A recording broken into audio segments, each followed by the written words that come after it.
Ini bukan sekedar perjalanan, ini adalah sebuah janji. Janji untuk menerangi sudut-sudut terpencil negeri. Satu buku pada satu waktu. Perkenalkan Rizaldi Mujahid, 22 tahun, dan adiknya Elva Yunita, 21 tahun. Dua anak muda dari Lombok yang memilih jalan yang berbeda. Di saat banyak orang mengisi liburan dengan santai, mereka justru mengemas ratusan harapan dalam tas, menembus samudera, mengintasi ribuan kilometer.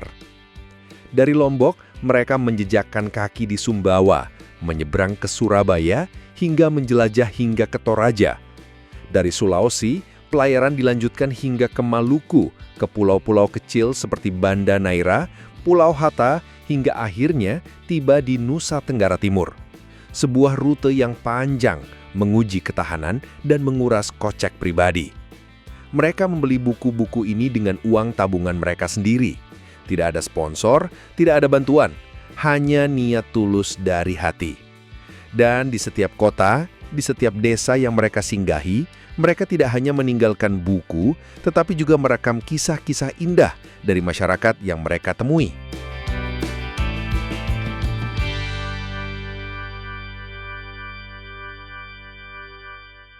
Kita ngelihat kondisi Indonesia tuh banyak hal masih terkutuk atas ketidakadilan, ketimpangan. Kita pernah dihadang preman, dikira intel, dan lain-lain. Itu Preman ini itu baru beberapa minggu keluar penjara dari kasus pembunuhan. kadang sesuatu yang terlihat cukup sebenarnya lebih dari cukup. Bagaimana mungkin mereka cinta pada negeri ini yang sering lupa pada mereka? Halo Tribuners semua, selamat datang di Trilogi Tribun Lombok Dialog dan Inspirasi bersama saya Lailatul Niam. Nah teman-teman semua mungkin kalau sudah baca Tribun Lombok tuh ada satu cerita, kisah ini kakak beradik dari Lombok Timur yang ceritanya menarik sekali. Kenapa hadir di sini? Ini adalah anak-anak muda yang luar biasa keren, jadi keliling Indonesia ke pelosok-pelosok untuk membagikan buku. Dengan cintanya terhadap literasi, ini disebarkan sampai ke pelosok-pelosok negeri. Di sini sudah hadir, sudah ada Elva Yunita dan Mujahid, kakak beradik yang luar biasa. Selamat datang. Elva dan Muja, panggilannya Muja. Muja. Ini keren banget cerita teman-teman. Ini kemarin di Tribun juga kita sempat berbicara ya. Ini anak-anak muda ini kok keren gitu. Yang lain mungkin pada traveling untuk healing. Bahasanya teman-teman tuh mungkin ceritanya, travelingnya berbeda gitu, ada cerita yang berbeda. Mungkin saya pengen tahu alasan teman-teman memilih ke pelosok-pelosok negeri untuk membagikan buku. Mungkin dari kakaknya dulu deh. Oke.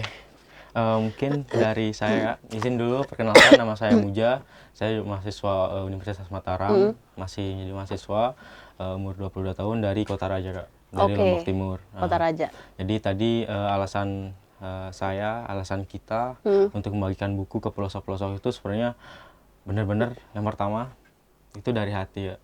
Dari hati. Panggilan hati panggilan ya. hati. Alasan kita panggilan hati yang dimana kita berangkat dengan modal seadanya, kita berangkat dengan apa yang kita punya, bahkan sampai hamin berapa hari berangkat kita masih mencari duit, masih mengumpulkan duit untuk berangkat.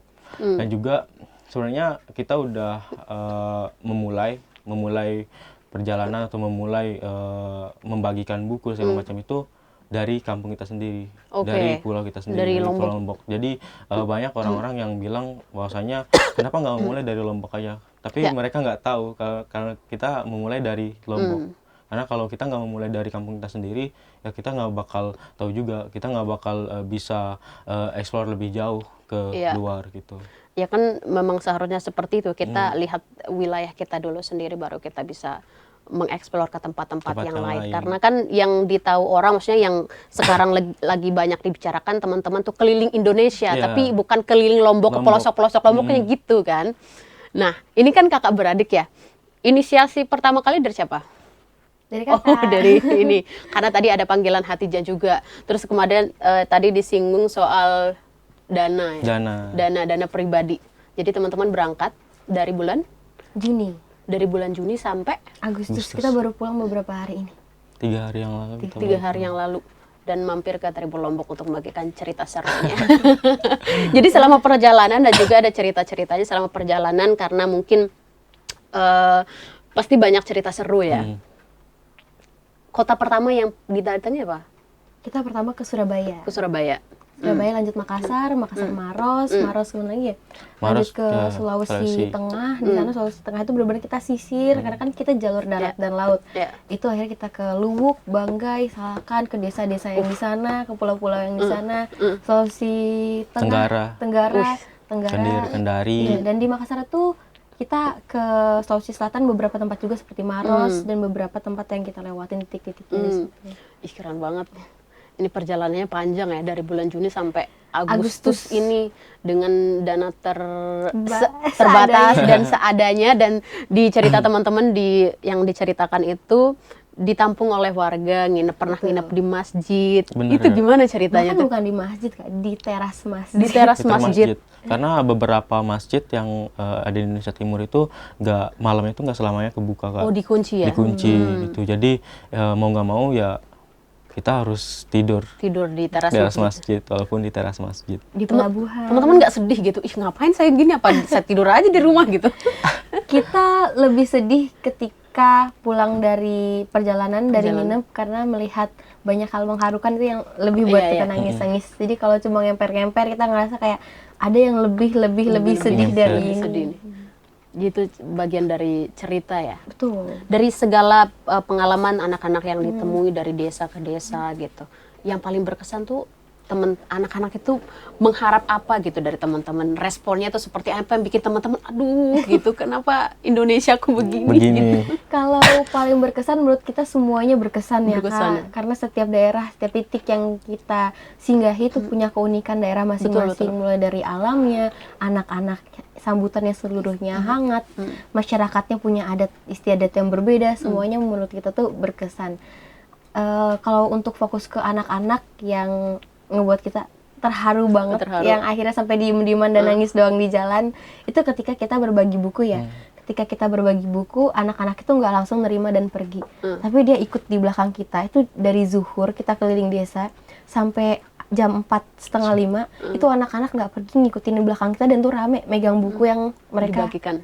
Pegang yang dari kita itu. Dan kita kan keliling desa tuh ketemu gitu tanpa sengaja dengan orang tua dari anak-anak ini, dan mereka kayak Mama, Papa, saya buku, saya dapat buku. Tuh orang tuanya pun ikut seneng dan ikut bangga dan terima kasih ke kita. Padahal itu berapa sih harganya gitu kan. Kayak itu yang buat kita, wah gini ya, sebahagia ini ya itu. Lihat senyumnya anak-anak. Ada juga ketika kita di perjalanan, ada di momen yang laut lagi surut. Di sana banyak anak-anak kecil cari hewan-hewan laut. Itu turun ke rawa-rawa dari rumah warga yang tinggi-tinggi, turun dan akhirnya ke laut itu.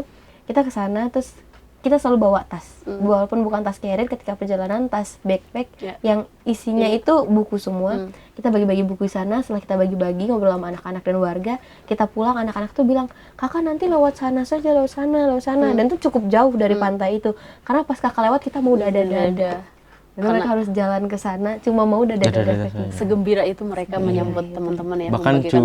Bahkan bukan cuma anak-anak saja, Kak. Bahkan orang-orang tua mereka. Ada satu momen di mana kita udah mau pulang dari satu daerah, kita udah mau pergi dari satu daerah, kita udah naik kapal, dan orang-orang ini tahu kalau kita membagikan buku. Jadi ada ibu-ibu yang satu datang, dia mau ngasih anaknya buku, dia mau memberi anaknya buku, dia minta buku kita. Kemudian ada lagi satu datang, nah bahkan pas hampir kapalnya udah mau berangkat, itu orang-orang pada datang semua, Kak. Itu banyak banget bapak-bapak, ibu-ibu, sapu anak mau buku juga gitu, cucu mau buku juga gitu. Jadi kayak kita seneng banget, kayak ya udah ini Kak, ini Bapak, ini Mama, buat anak-anak semoga bisa rajin membaca lagi dari buku-buku yang kita bagikan. Keren banget. Bahkan ketika di kapal itu, bapak-bapak ada yang meminta buku dan bareng sama kita di kapal kayu ini, beliau baca bukunya. Jadi kita kayak bukunya, kita lihat buku yang kita berikan dibaca dengan sungguh-sungguh tuh kayak rasanya lega, bahagia, terharu, campur aduk ya. Campur aduk. Ini nanti tadi juga di belakang layar kita sempat ngobrol berbagai perjalanan dari teman-teman ini ke depannya, katanya akan ada rencana untuk Apa kalian menamakan perjalanan kalian ini apa? Nama perjalanan kita bilangnya ekspedisi aja sih, Kak. Ekspedisi. Dengan bisa dibilang slogan kita ya. Slogan kita itu hidup dari karya. Hidup dari karya, tadi bajunya katanya disablon semalam. Ya, jadi baju ini disablon semalam. Didesainnya sore. Didesainnya sore, sebelumnya malam dan dipakai hari ini. Hidup dari karya. Filosofi sekali ya, hidup dari karya. Tadi udah disampaikan, boleh disampaikan lagi? Hidup dari karya, jadi filosofinya apa? Hidup dari karya. Karena karya lahir dari kehidupan. Kita semua bakal mati, kita semua bakal hilang dari dunia ini pasti, dan kita di sini ingin meninggalkan karya itu dari jejak, dari jejak menuju sajak, melalui sajak. Meninggalkan jejak melalui sajak. Melalui sajak. Jadi nanti akan ada sajak yang tercipta dari perjalanan teman-teman. Karena kita ngerasa banyak hal itu nggak terlihat, Kak. Kita lihat Indonesia udah bagus gitu ya, tapi ketimpangan masih ada. Kalau ada pepatah mungkin ya teman-teman pernah dengar, Tan Malaka bilang terbentur gitu ya. Kita tuh bilang kalau kita izin bilang terbentur terkutuk. Kenapa terkutuk? Kita ngelihat kondisi Indonesia tuh banyak hal masih terkutuk atas ketidakadilan, ketimpangan, kegelapan mata pemegang kekuasaan yang tajam ke bawah tumpul ke atas. Terkutuk atas mimpi-mimpi yang tergantung hanya sampai pagi. Karena ketika bangun mimpi-mimpi untuk menjadi orang-orang besar hilang, jadi tergantung hanya sampai pagi. Terkutuk atas harapan yang belum sempat dilangitkan, terkutuk atas diri-diri yang nggak peduli pada Ibu Pertiwi. Makanya kalau ditanya, kenapa kita melakukan perjalanan ini sebagai anak muda yang pakai uang pribadi, kita mau bilang, setelah semua kondisi itu, gimana caranya kita berdua masih bisa berdiam diri. Jadi kayak, kalau orang tanya kenapa, itu ya itu alasannya gitu. Ya, tapi dari alasan-alasan itu mungkin kita semua benci pemerintah, Kak. Enggak semua. Ya mungkin sebagian kita benci pemerintah, terus kemudian membenci sistem-sistem yang ada, tapi ketahuilah bahwa kita itu Indonesia, kita tetap Indonesia gitu. Tentang bagaimana semua alam, semua budaya itu menyatu, kemudian adat istiadat itu menyatu, bukan cuma tentang Indonesia yang kita lihat sentralnya tuh cuma di barat, tapi Indonesia tuh luas, tuh luas banget. Indonesia tuh wow, kalau digali, kalau kita cerita, bahkan sejam 2 jam pun nggak bakal habis. Gitu.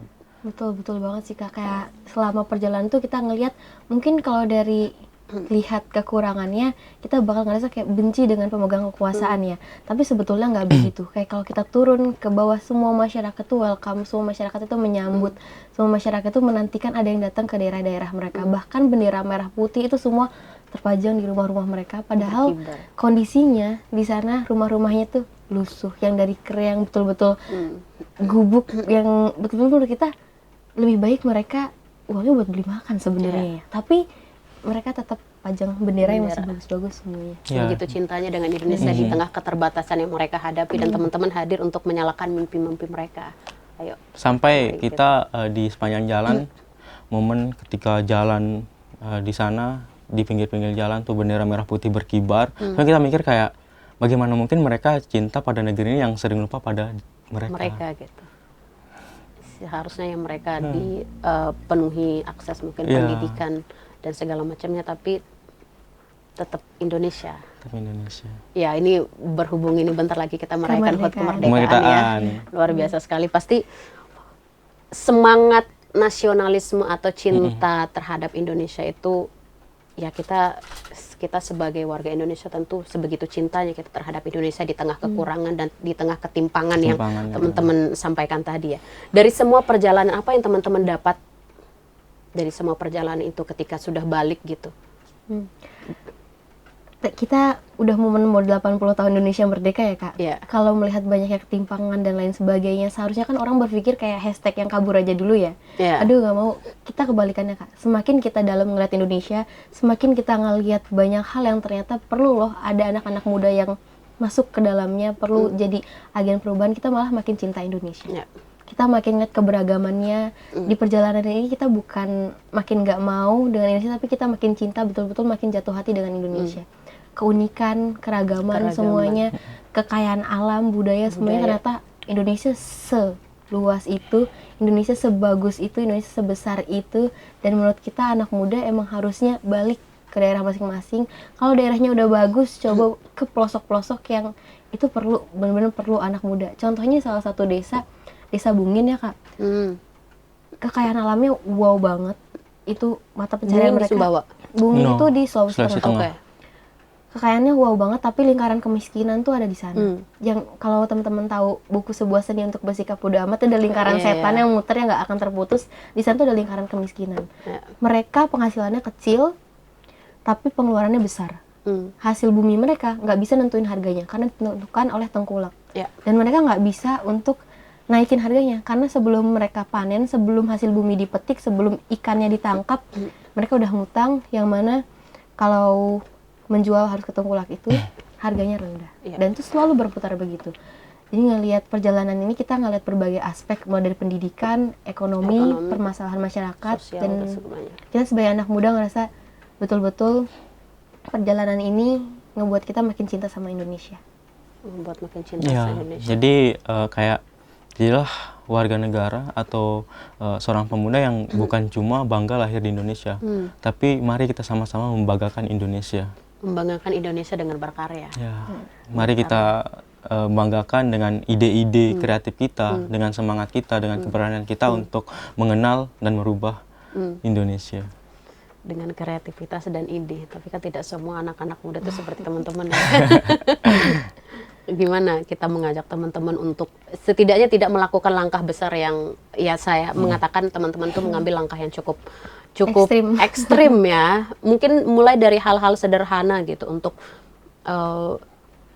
dirinya sendiri gitu, untuk ayo berkarya atau lebih produktif gitu. Kira-kira apa tuh?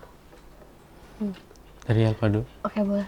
Aku suka salah satu kalimat bilangnya gini, kadang sesuatu yang terlihat cukup sebenarnya lebih dari cukup. Sesuatu yang terlihat cukup bagaimana tuh? Kesederhanaan gitu ya. Jadi kalau bilang aktivitas kita lumayan ekstrim, jujur iya sih, kita nggak tahu ya di sana bakal ketemu sama siapa. Kita pernah diadang preman, dikira Intel dan itu menarik tuh. Itu kita laluin dan itu cukup ekstrim memang. Jadi buat teman-teman, kalau teman-teman ngerasa, aduh aku belum mau deh ngelakuin itu, atau memang nggak ada kepikiran ke sini, itu is okay, karena kita lahir dari latar belakang yang berbeda, tujuan hidup kita berbeda, dan langkah yang kita ambil juga pasti nantinya berbeda gitu. Jadi kalau dari kita, kalau teman-teman tidak atau belum mau untuk melakukan pergerakan yang langsung turun dan lain sebagainya, itu nggak apa-apa banget. Karena ketika kita melihat seseorang, kita nggak harus meniru, tapi kita bisa mengobservasi dan ambil hal baik. Kalau belum mau untuk menyalurkan kebaikan, setidaknya berbuat baiklah pada diri sendiri. Jangan berdiam diri ya. Jangan berdiam diri. Jangan berdiam diri. Support orang tua sejauh ini? Sangat-sangat bagus. Kan ini medannya tuh kita tidak pernah tahu ya apa yang bakal terjadi gitu. Tadi dikira Intel karena aktivitas teman-teman, siapa nih anak muda tiba-tiba datang bagi buku, kan itu orang pasti mencurigai gitu. Gimana tuh? Kalau dari orang tua kita pesannya, kalian boleh pergi kemanapun asal jaga nama baik orang tua. Jaga nama baik orang tua, itu pasti pesan orang Dan selama perjalanan pun kita selalu ngabarin orang tua gitu. Jadi kita ngabarin kalau misalnya kita naik kapal 2 hari 3 hari, maaf Pak, nggak ada sinyal. Jadi jangan khawatir. Kita baik-baik aja gitu. Jadi setiap momen, pokoknya setiap ketemu orang baru, setiap ke tempat-tempat baru kita selalu ngabarin. Jadi ya walaupun kadang di satu lokasi atau satu tempat nggak ada sinyal, tapi sebelumnya kita udah ngabarin kalau kita mau kesini gitu. Tapi support orang tua tuh luar ya, biasa gitu. alhamdulillah. Didanai nggak? Enggak. Dan orang-orang taunya itu Kak, kita didanai satu masa teman-teman masih pada kuliah kan. Terus karena dapat dananya dari mana? Bahkan kita tipis-tipis bohong ya. Jadi kita bilang kita tuh dananya adalah gitu, dapat gitu. Jadi kita memang mama sama ayah tenang aja gitu. Kita aman gitu, nggak perlu disupport uang jajan lain sebagainya. Padahal sebelum itu kita harus benar-benar kerja, cari project ini, bawa tamu, fotoin, videoin demi dapat uang untuk berangkat. Karena kalau kita ngasih tahu kita pakai uang pribadi, bakal nggak dikasih. Karena ngapain? Ini ditonton nanti. Udah ditahu. Oh ini hasilnya loh. Iya. Nanti perjalanan kedua duitnya ada nggak gitu? Nanti kita pasti bilang ada. Nanti diinterogasi dulu. Bahkan ketika pulang tuh kita nggak bawa apa-apa kalau untuk orang tua, jadi nggak ada, bener-bener kalau sedikit pun nggak ada. Terus saya bilang uangnya udah habis ya. Kan tadi katanya sisa 50.000. 50.000 bener-bener kita nggak bawa pulang oleh-oleh atau apapun, nggak ada sama sekali. Jadi benar-benar ini setiap perjalanan itu adalah kejutan gitu. Tadi katanya sempat dikira intel, tidur di teras masjid gitu. Tidur di pelabuhan. Tidur di Ya, pelabuhan. bahkan kita udah mengenal preman-preman yang ada di pelabuhan. Berakrab dengan preman-premannya, penjual-penjual di kapal. Dan kita tuh punya kebiasaan yang setiap ketemu orang siapapun itu kita tukeran kontak. Jadi kita tuh di kontak kita temennya nambah banyak udah ada bapak-bapak di kapal, terus calo kapal itu ya, preman kapal, penjual supir, ojek, terus tukang ini, tukang itu. Tapi seru tuh dengar cerita teman-teman yang di luar kayak tadi ada preman tuh mungkin kisahnya seperti apa tuh kan, menambah teman baru, cerita baru, betul. Itu pas momen di Hadang Preman itu Kak. Jadi kita kan ada satu kota namanya Kota Salakan. Kita 4 hari di sana. Kita udah dikenal sama sisi kota itu Kak. Karena apa? Karena kalau orang asing di sana itu ini kan kayak orang baru. Jadi mereka udah saling mengenal sama mereka sendiri. Tapi ketika ada orang baru datang, jadi mereka udah tahu gitu. Jadi kita udah dikenal sama sisi kota itu. Dan ketika kita momen berjalan di pinggir pantai itu kita dihadang sama preman. Yang dimana preman ini itu baru berapa minggu keluar penjara dari kasus pembunuhan, penikaman. Dan kita ditanya, ini tujuannya apa? Kalian mau kesini mau ngapain gitu? Karena ya tampang kita kayak jalan-jalan ke sana kemari, terus lihat kiri kanan, lihat kondisi sama macam, bawa kamera gitu.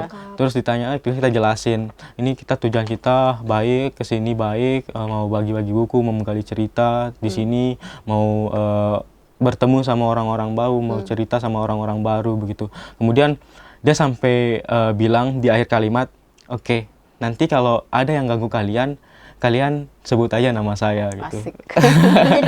Jadi backing di belakang. Perjalanan benar-benar serba tak terduga. Kalau yang dikira intel tuh apa? Siapa yang? Yang itu Kak, yang preman dua yang preman itu. Dikira kalian intel gitu. Jadi kita udah menjelaskan maksud baik kita. Seperti kurang dipercaya gitu Kak. Jadi kita tetap nggak boleh pergi, kita tetap kayak ditahan, disuruh duduk dulu di situ, diinterogasi dulu, terus kayak ditanya, sebetulnya Bapak Ibu cari data apa? Katanya gitu.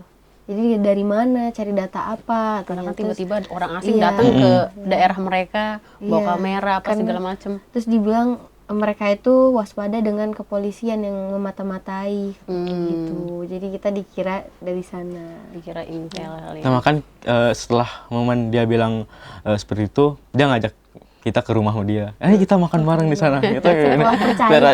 Lumayan lama ngobrol. Nggak sesimpel yang kita ceritain. Ukuran IG nggak sama preman ya? Bahkan nggak punya nomor telepon.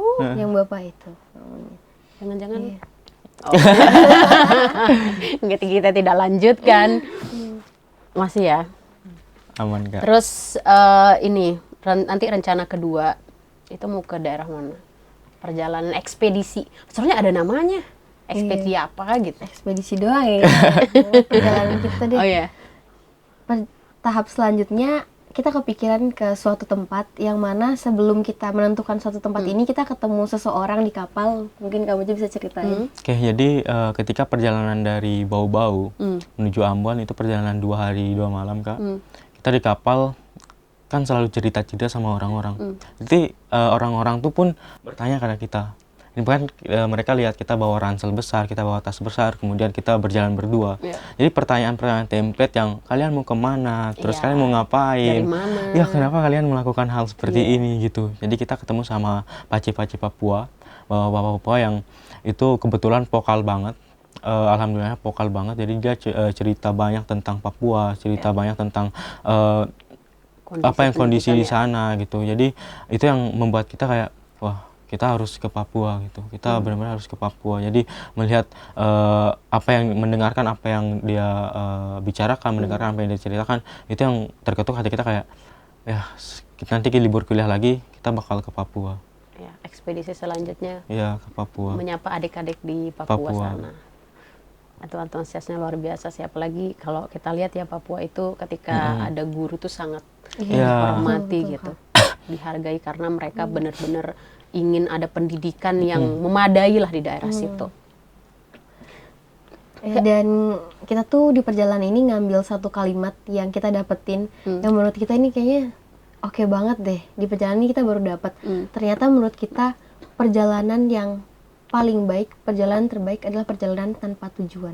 Perjalanan tanpa tujuan. Kenapa bisa gitu Kak? Kita cuma nentuin titik-titik yang mau kita datengin. Kota-kota ini, tapi kita belum tahu di sana mau gunain transportasi apa, kita belum tahu mau tinggal di mana, kita nggak ada booking hotel atau penginapan lain-lain tuh nggak ada. Kita nggak pernah tahu akan terjadi apa. Iya, terjadi apa di sana. Kenapa kita bilang perjalanan terbaik adalah perjalanan tanpa tujuan? Karena ketika itu kita lakukan, yang bergerak tuh bukan kita lagi, tapi tangan Tuhan yang menuntun kita ke kejadian-kejadian tak terduga. Ya. Kita ketemu orang-orang baru, ada namanya Pak Martono. Kalau Pak Martono lihat, itu di kapal. Jadi bestie semua. Iya, di kapal penumpang yang itu pedagang semuanya di sana, panas semua berkumpul di situ. Ribut. Dek kita itu dapatnya atas bawah gitu ya, kayak tempat tidurnya gitu ya, dan terus gabung sama semua orang ya. Kenapa di situ kita nggak kepikiran di dek masing-masing? Kita mikir 3 jam, yaudah kita duduk aja di bawah, tas kita taruh di atas. Dan akhirnya kita ngobrol sama sebelah kita, bla bla bla bla, terus ada bapak-bapak yang ngeliatin kita terus ya. Tapi kita belum ngobrol dengan bapak-bapak ini. Sampai akhirnya kita ngobrol dengan bapak-bapak ini, cerita pertanyaan template ya, dari mana, mau kemana, ngelakuin apa, bla bla bla. Kita jawab, dan ditanya kita mau tinggal di mana, belum tahu. Beliau bilang kalau nggak punya tempat tinggallah di tempat saya. Oke. Akhirnya kita tujuannya beda dengan bapak ini. Kita ke daerah lain dulu, kota lain dulu untuk explore. Udahnya kita kepikiran untuk datang ke desa ini, namanya Desa Bungin itu. Padahal kita nggak tahu kondisi desanya gimana, itu harus nyebrang pulau lagi ke sana. Kita tetap berangkat. Ketika di sana kita disambut hangat sama seluruh masyarakatnya, dan plot twistnya adalah Pak Martono ini adalah ketua adat Desa Bungin. Dia adalah ketua adat suku Bungin di sana, Kak. Suku Banggai. Suku Banggai di sana. Di Desa Bungin itu kayak, wah ini jalan Tuhan nih, tangan Tuhan yang Plot twist kayak. plot twist yang kita nggak tahu. Ini kejadian yang kayak kita ketemu ketua adat di sana, kita betul-betul diantar kemanapun, dan tuh tempatnya indah banget Kak. Di sana ada karang apa Kak Iko? Jadi di sana di Desa Bungin ini tuh ada karang hijau. Ini karang hijau ini cuma ada 2 di dunia, Kak. Karang hijau. Ya, dan itu salah satunya ada Bawah laut. bawah laut ya, bawah lautnya. Karena kita benar-benar diajak keliling, Kak, diajak keliling pantainya, free dive segala macam. Saya kan suka free dive juga, Kak. Jadi setiap daerah tuh pasti free dive. Jadi kita diajak ke karang hijau yang cuma ada 2 di dunia. Salah satunya di Desa Bungin. Terus ketika kita tanya, ini harganya berapa, bootnya berapa, diajak keliling berapa, dan mereka bilang Tara tahu. Karena apa? Karena belum ada orang yang pernah ke sana gitu. Jadi benar-benar kayak kita juga diajak keliling ke sumur terdalam di dunia. Itu mungkin kita nobatkan sebagai sumur terdalam di dunia karena diameter sumurnya 8 meter, Kak. 8 meter. Kemudian dari permukaan air ke darat itu jaraknya 8 meter juga. Kemudian kedalaman itu ada peneliti yang pernah nyelam di sumur itu 200 meter itu belum tembus ke dasar. Belum tembus ke dasar, dan di sekitar sumur itu, di dinding sumur itu ada 19 lubang yang itu nggak tahu tembusnya kemana, Kak. Jadi sumur itu nggak surut dan juga nggak naik. Jadi airnya tuh gitu-gitu aja, Kak. Stabil di situ. Ya, begitu-gitu aja. Dan kita ke sana ke sumur itu, kita naikin drone. Itu kata Pak Martono baru orang pertama yang naikin drone di sana. Baru pertama orang naikin drone di situ. Dan drone-nya jatuh. Dan drone-nya jatuh. Nggak aman tapi. Patah baling-baling. Patah baling-baling. Ya.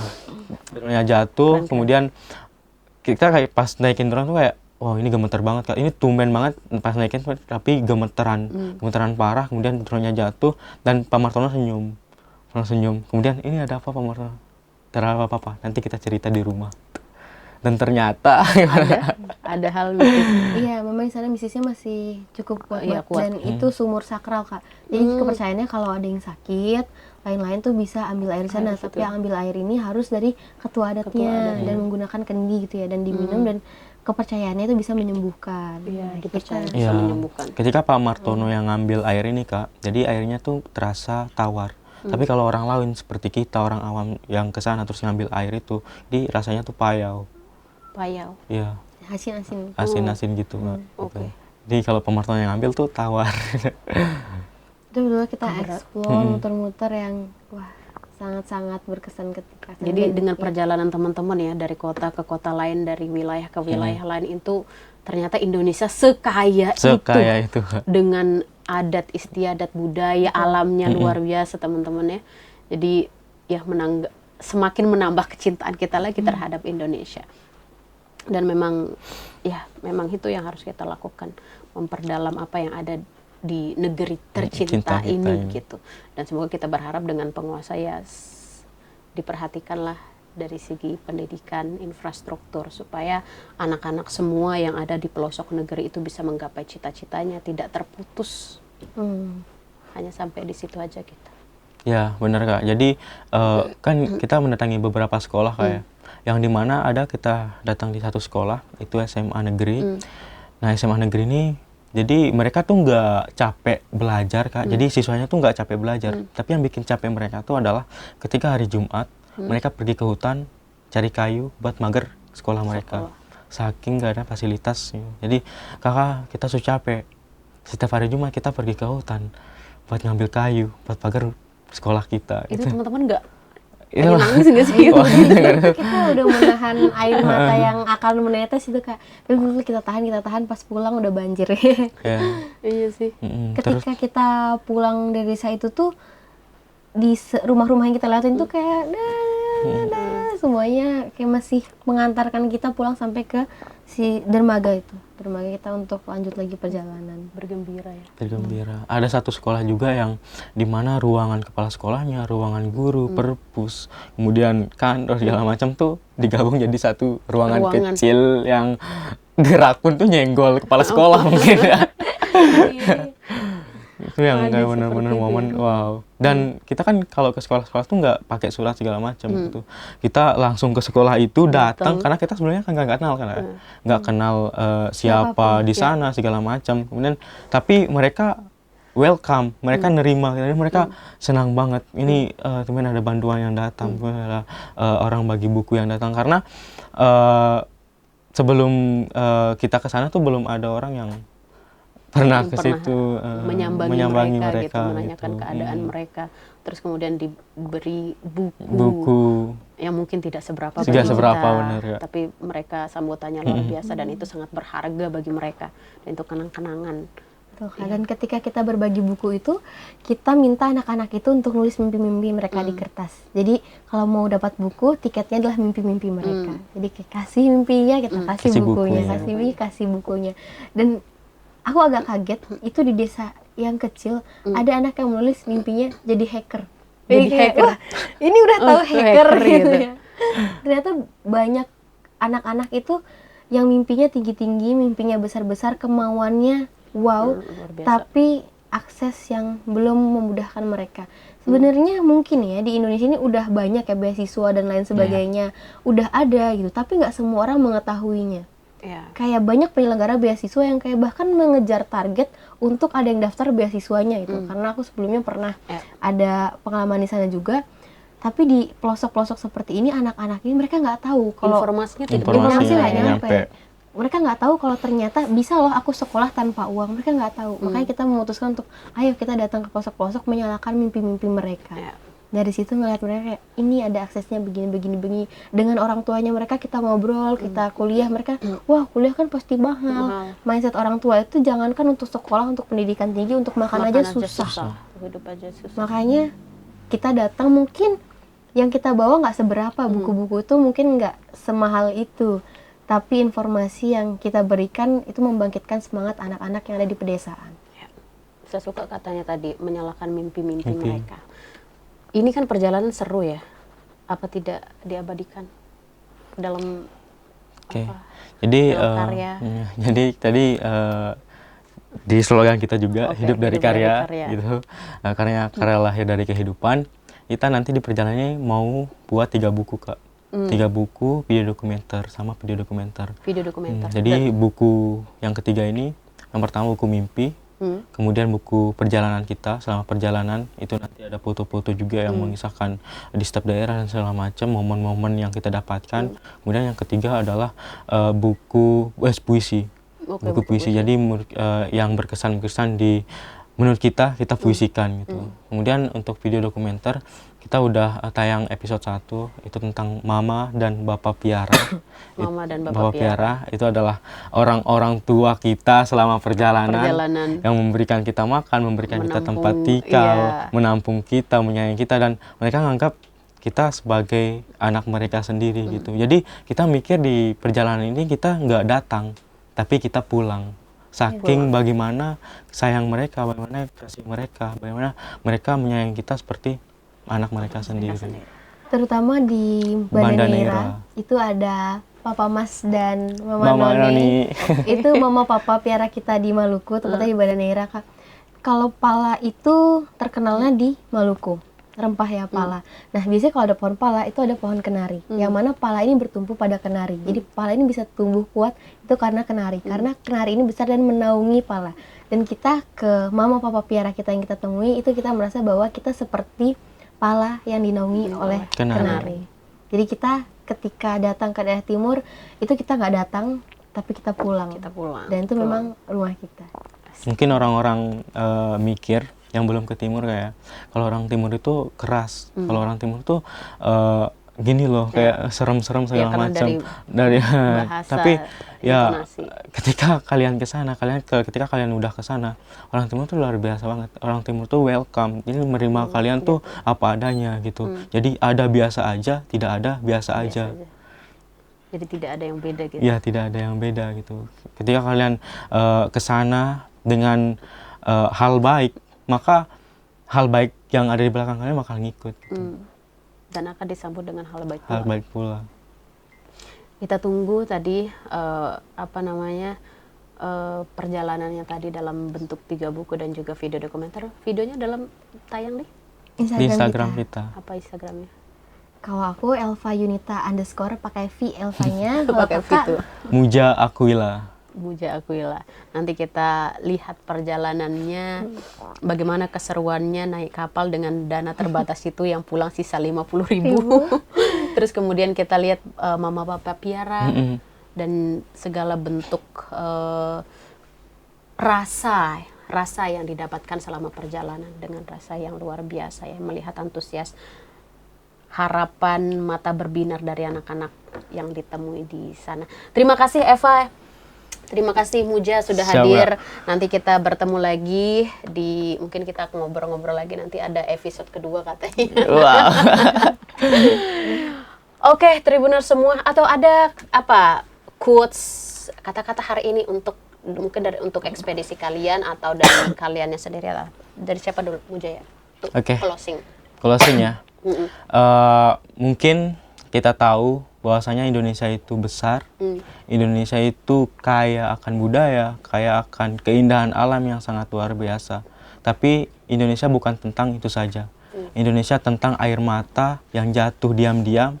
Indonesia tentang harapan anak-anak kecil yang hampir padam ketika mereka mau menggapai mimpi, tapi karena keterbatasan. Kemudian kita sebagai anak muda, bagaimana cara kita untuk menyalakan mimpi-mimpi tersebut? Bagaimana cara kita untuk, ya walaupun hal-hal kecil, kita membawa hal-hal kecil, tapi kita membawa harapan itu, kita membawa setengah harapan itu. Iya. Indonesia harapan. Gimana Eva? Sorry ya teman-teman ya.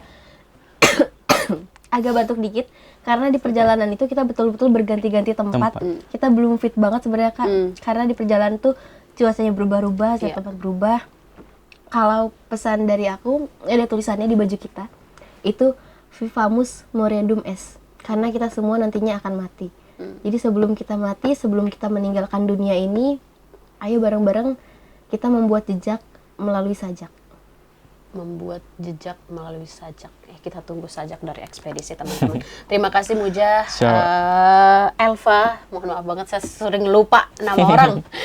Oke, Tribuners semua, keren banget perjalanan teman-teman ya sebagai di usia sekarang tuh belum melakukan apa-apa. Dengan kehadiran teman-teman, saya senang tahu ngobrol sama teman-teman yang memberikan ada suntikan semangat. Kayaknya saya diem-diem aja deh selama ini, kok saya nggak berbuat apa-apa gitu. Jadi senang banget ngobrol sama Muja dan juga Elva. Nanti kita ketemu lagi. Siapa? Kita harus kontakan dan banyak cerita karena saya penasaran banget sama cerita teman-teman. Oke, Tribuners semua, saya Niam dan di sini ada Elva dan Muja juga. Pamit undur diri, sampai jumpa. Wassalamualaikum warahmatullahi wabarakatuh.